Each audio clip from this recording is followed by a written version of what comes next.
So this is a conversation, it's not the first time the police chief has raised this as a major issue.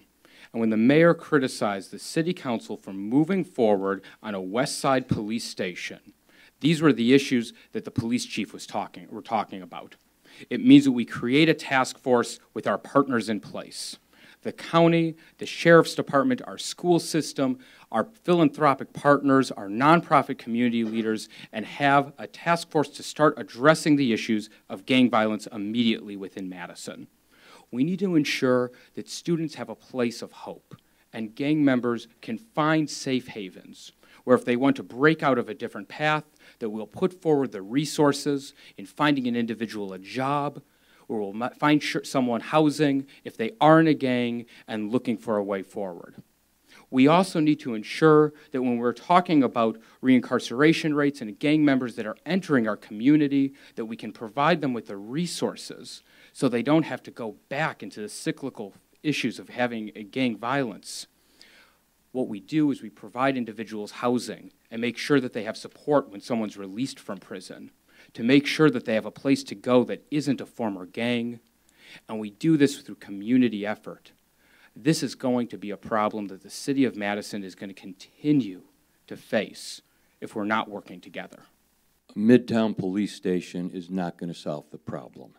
The Midtown police station was put in the budget ahead of the request of the police chief because a couple of alders were confused because their aldermanic district was served by multiple stations, by South and Central, by West and South.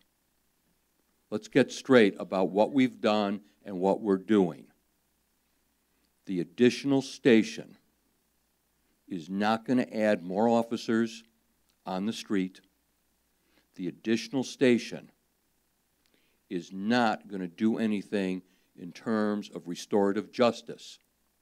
It will be more convenient, but right now we've got more important priorities than convenience. 4 years ago, I was the only candidate that you're looking at now who said we have problems dealing with poverty and social justice. My critics said I didn't know what I was talking about. But we went to work on the initiatives, many of which you heard me reiterate in the introduction. We restored the neighborhood resource teams. We began, and let me just go through the list because it's so extensive I can't remember it all.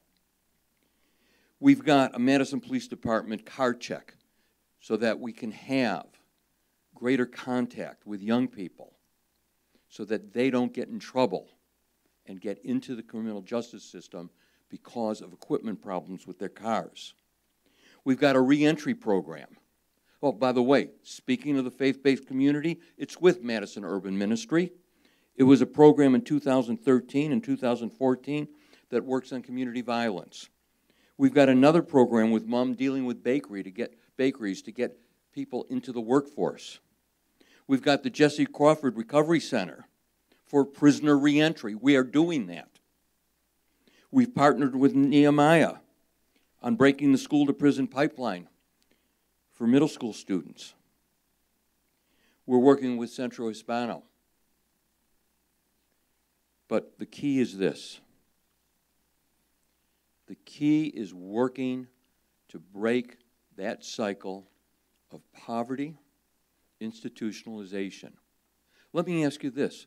Where are the young people arrested in our community? They're not arrested in their neighborhoods. They're arrested in 12 critical spots in this city. Our 4 high schools, 4 bus transfer points, and 4 big box discount stores. That's where they're arrested. Why do they get in trouble in those places? Well, the school district is now working to see what kind of intervention we can have within the district to stop these kids from going on that pipeline from school to prison. Our police officers are engaged in the South District in a pure court so we can take these kids and not have them going into the criminal justice system, but divert them from it and focus on their activities, their health, and their academics. It was critical that we get the summer youth job program started. There was 25 kids involved. And then last year, we created 25 positions alone within the city, which Alderman Resnick mocked. But we got another 125 working with the Boys and Girls Club and working with the Urban League. And then that inspired exactly as it was designed for the creation, as I mentioned earlier, of the 650 jobs. That's how we're going to do it. We're not doing enough. If each one of these programs were having success, we would be seeing incremental improvements. Now, we talk about what we can be doing because right now we have a serious issue. And we can go about and placing blame, we can talk about different issues, but what we need to do is look at what we can do in the immediate. Whether it's gun buyback programs, whether it's implementing programs we've done in the past, because we need to have an additional focus. We talk about job programs, but let's make sure that we have the accountability to show that these are the programs that are actually curbing the youth violence that we're seeing right now. We've got preliminary data on some of these areas. We've already seen, and by the way, so we all are working from the same place. The Race to Equity study, that's based on 2011 data. It's data that's 4 years old. The latest data we have is 2013, which was made available at the end of 2014. In the areas of household income, in the areas of children living in poverty, and in the areas of unemployment, we have closed on all three of those areas. In terms of the data on arrests, it's too early to tell, but I'm confident that we are on the right track, especially since you've got a mayor who recognized this problem and did something about it.